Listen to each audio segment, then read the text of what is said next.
Larissa, you need to move down to the guest room. Honestly, with your fertility issues, keeping a master suite this big is just a waste on you.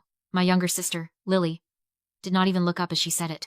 She just kept shoving my clothes into black garbage bags. I need this space to nest for the family's first grandson, she said, zipping a bag shut. This room belongs to someone with a future.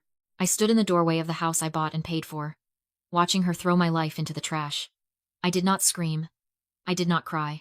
I looked down at my phone, where a security notification was blinking red. This was not a family dispute anymore. It was a hostile invasion. I turned around, walked out the door, and let them think they had won. They had no idea I had just locked the cage. Here is the thing about being the family scapegoat. It is not just that they treat you badly. It is that they refuse to see you at all. To my mother, Christine, and my sister, Lily, I was just Larissa, the glorified nurse who got lucky with a rich husband. They liked that version of me. It made them feel superior. They slept soundly at night believing I was just scraping by, dependent on a man, while Lily was the golden child destined for greatness. But here is the truth they were too arrogant to see. I am not a nurse. I stopped nursing 4 years ago. Today, I am the majority shareholder in a commercial real estate portfolio valued at $18 million. The lakeside villa they were currently invading was not my family home. It was asset number 14, purchased with my own capital, under my own limited liability company. I built this empire in the dark, while they were busy staring at their own reflections.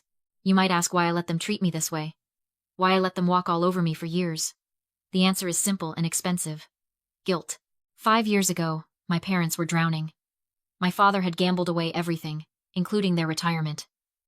They owed loan sharks $200,000. They were going to lose their house. They were going to lose their knees. Lily was in college, partying on their dime, completely oblivious. So I stepped up. I sold my first apartment. I drained my retirement fund. I wired exactly $200,000 to their account on a Tuesday morning. I remember waiting for the phone call. I expected tears. I expected a thank you. Instead, my mother called me 2 days later and said, "Well, it is about time you pitched in. We raised you." After all, that was the moment the dynamic cemented. I became the invisible bank account. My mother, Christine, started treating my property like public domain. She would give my gate security code to distant cousins so they could use my pool while I was at work. She would invite her bridge club over for lunch without asking me, acting like the lady of the manor while I hid in my office. And Lily? Lily treated me like staff. When she came over, she would snap her fingers. "Larissa, the pool is too cold. Larissa, order me a salad." She never asked how I afforded the villa. She just assumed she was entitled to it. But the final straw, the moment that truly killed the last ounce of love I had for them, arrived in the mail 3 days before the eviction. It was an invitation. Heavy cardstock, cream-colored, with gold-embossed lettering. It was for the housewarming and baby shower that they had forced me to host. I had paid for the catering. I had paid for the florists. I had paid for the cleaning crew.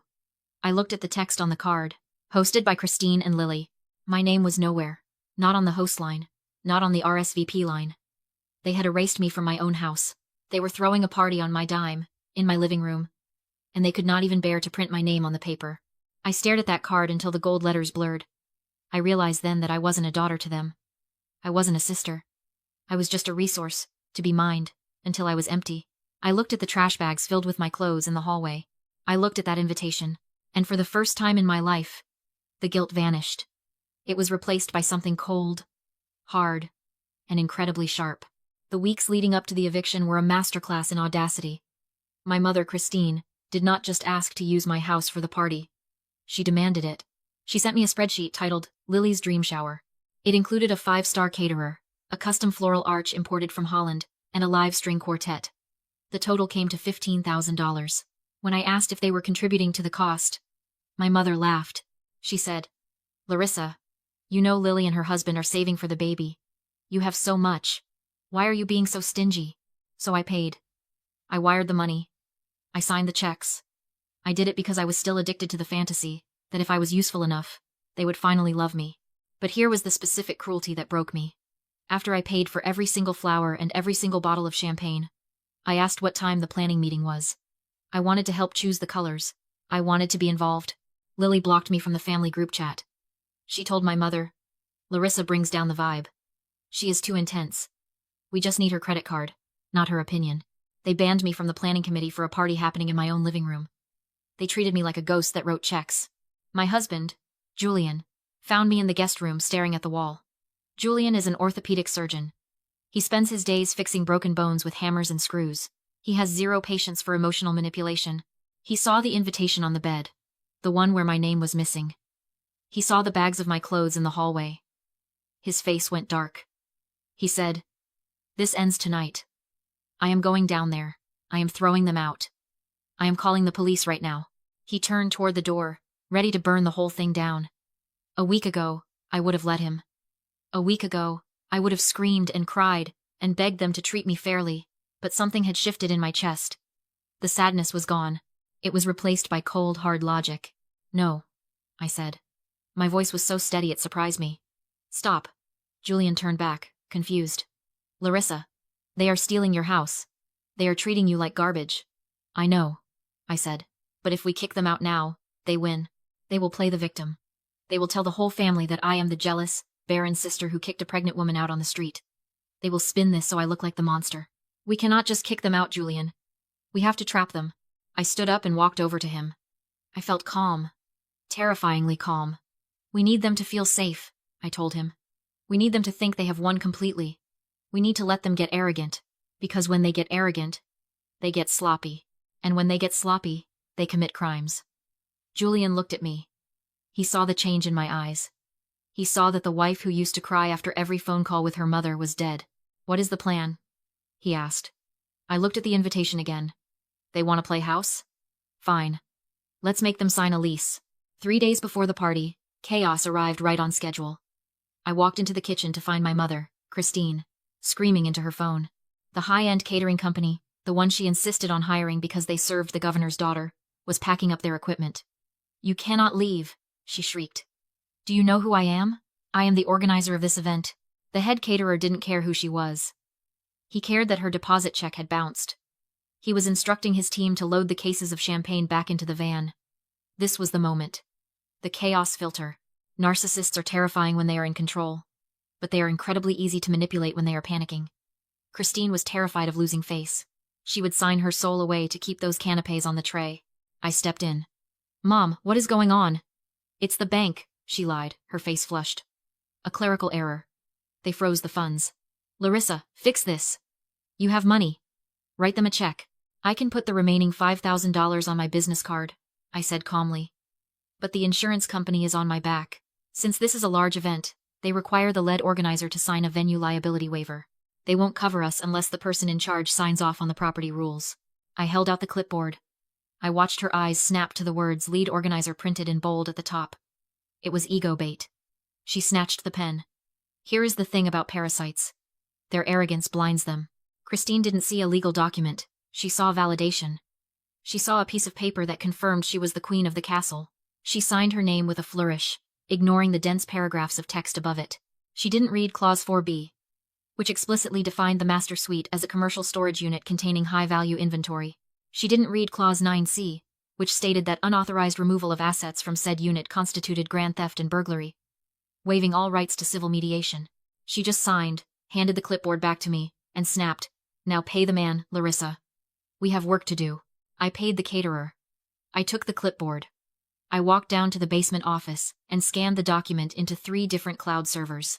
That night, while Lily and my mother were arguing over balloon arches, Julian and I went to work.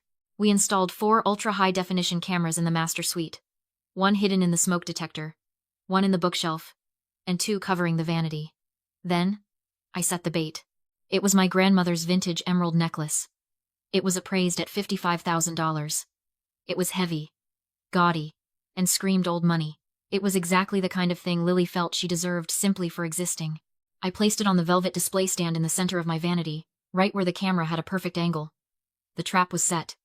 Now we just had to wait for the rat to get hungry. The day of the party arrived with the kind of sunshine you usually have to pay for. By 2 o'clock in the afternoon, my driveway was lined with Bentleys and Porsches. 200 guests, the absolute elite of the state's social scene, were sipping champagne on my lawn. My mother, Christine, was in her element. She floated between groups in a silk dress I knew she could not afford, accepting compliments on her beautiful home, laughing that practiced, tinkling laugh that used to make me desperate for her approval. Lily was playing the role of the glowing mother-to-be, accepting gifts and touching her belly every time a camera pointed in her direction. They looked perfect. They looked untouchable. I was not outside. I was in the basement office, sitting in the dark, bathed in the blue light of 4 high-definition monitors. I watched them like a director watching a play, waiting for the climax. It happened at 3:15. On camera 3, I saw Lily standing near the stairs. She was talking to Mrs. Vanderhoven, the wife of a senator, who was wearing a diamond choker that probably cost more than a car. I saw Lily touch her own bare neck. I saw the flash of jealousy in her eyes. She did not just want to be the center of attention. She wanted to be the queen. She excused herself and walked up the stairs. I switched to the master suite camera. Lily stood outside my door. She tried the handle. Locked. She looked around, ensuring the hallway was empty, then pulled a metal nail file from her clutch. The lock on the door was a standard privacy lock, not a deadbolt, a calculated weakness I had left for her. It took her 30 seconds to pop it. She walked into the room like she owned it. She went straight to the vanity. The emerald necklace was sitting there on its velvet stand, green fire under the recessed lights. She picked it up. She held it to her throat. She smiled, and the greed on her face was so naked it was almost hard to watch. Then, the door opened behind her. My mother walked in. I held my breath. This was the variable. Would Christine stop her? Would she have one moment of ethical clarity? Christine looked at Lily. She looked at the necklace. Then she walked over and took the jewelry from Lily's hands. Mom, I just wanted to see. Lily stammered, looking guilty for a split second. Christine shook her head. She didn't scold her. She walked behind Lily and fastened the clasp around her neck. The microphone picked up every word clearly. Don't take it off, Christine said. This was your grandmother's style. It is a family heirloom. It belongs to the mother of the next generation, not the Barren sister. You are just correcting the inheritance. You don't think Larissa will mind? Lily asked, admiring herself in the mirror. Larissa doesn't wear jewelry like this. Christine scoffed. She doesn't have the presence for it. It looks right on you. Consider it an early gift. Now come on. I have a toast to make. They walked out, leaving the door wide open. I sat back in my chair. They had done it. They had rationalized theft into a moral victory. I moved the cursor and clicked save on the video file. Then I backed it up to the cloud drive I had named Evidence. I picked up my phone and sent a text to Julian, who was waiting in his car a block away. It is done. Call the sheriff. I stood up. I smoothed down my dress. I slipped into my heels. I wasn't the scruffy, tired sister anymore. I was the landlord. And I was going upstairs to collect the rent. The chime of a silver spoon tapping against a crystal champagne flute cut through the chatter. The crowd quieted. 200 faces turning toward the grand staircase. My mother, Christine, stood on the landing, one hand resting on the polished banister, the other raising her glass. Beside her stood Lily, one hand cradling her pregnant belly, the other touching the $55,000 necklace that was currently burning a hole in my net worth. They looked like royalty. They looked like they had won the lottery. Christine announced the gift, with practiced emotion, declaring she was giving the restored villa to Lily and her unborn child. The room erupted in applause. Lily accepted like royalty. From the back of the room, I watched them celebrate ownership of something I had paid for. I opened the smart home app and pressed override. The music cut. The lights snapped to harsh white. The projector switched from baby photos to a document commercial short-term lease agreement. 10 feet tall, with Christine's signature beneath it. I stepped forward. You can't gift what you don't own. You signed a rental agreement 3 days ago. Your lease expired 5 minutes ago. Christine laughed until I pointed to Clause 1, confirming me as sole proprietor. Phones came out. The party curdled into panic. Then the doors opened. Julian entered with the county sheriff and deputies. The house, I said calmly, was a civil matter. The necklace was not. The screen changed to security footage. Lily breaking into my room, taking the emerald necklace, while Christine said, "It belongs to the mother of the next generation." A confession. Recorded. The sheriff didn't hesitate. Theft over $10,000 was a felony. Lily screamed. Christine tried to take the blame. Both were cited. Lily arrested. Christine charged as an accessory. As Lily passed me in handcuffs, she begged, "It's just a necklace." "It's the rent," I replied. After they were gone, I had Christine escorted off the property. The next morning, I listed the villa.